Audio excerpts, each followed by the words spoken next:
दिनांक 6 एप्रिल 2026 रोजी दातरोड पोलीस स्टेशनच्या हद्दीमध्ये जी घटना घडली होती, एका महिलेची जळीत बॉडी मिळालेली होती. तर त्या अनुषंगाने काल एका आरोपीला अटक करण्यात आलेलं होतं.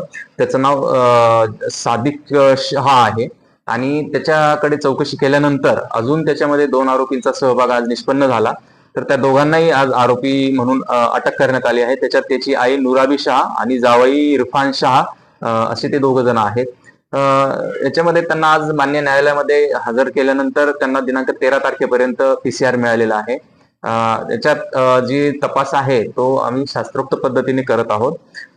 जो आरोपी आणि जी महिला आहे हे दोघंही नांदखेड पोस्ट टिटवा तालुका मंगरुळपीर जिल्हा वाशिम या ठिकाणचे रहिवासी असून गेल्या 1 वर्षापासून ते मुंबईला राहत होते आणि गेल्या 2 महिन्यापासून ते डाबके रोड इथे त्यांच्या वैयक्तिक कामानिमित्त आले होते, भाड्याने राहत होते आणि सदर आरोपितांनी एकत्र येऊन त्याच्यामध्ये त्या महिलेची हत्या केल्याचं याच्यात निष्पन्न झालंय.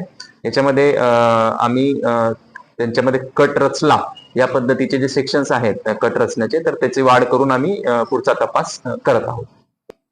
त्याचं कारण त्यांचं वैयक्तिक भांडण असल्याचं निष्पन्न होतंय त्याच्यामध्ये, नवऱ्याचं आणि पत्नीचं. तर त्या दिवशी देखील रात्री म्हणजे हत्येच्या दिवशी रात्री देखील त्यांचे भांडण झाले.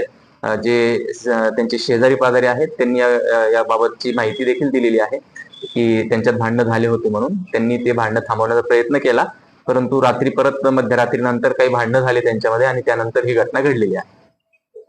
त्याचे बाळ होतं मृतक महिलेचं, त्याला काल आपल्या GMC हॉस्पिटलमध्ये उपचारासाठी नेलं होतं आणि त्यामध्ये त्याला तिथे उपचारासाठी ठेवलेलं आहे, ऍडमिट करून घेतलेलं आहे. त्याच्यात त्याला डिस्चार्ज झाल्यानंतर जे उत्कर्ष शिशुगृह आहे त्या ठिकाणी त्याला आम्ही ऍडमिट करणार आहोत.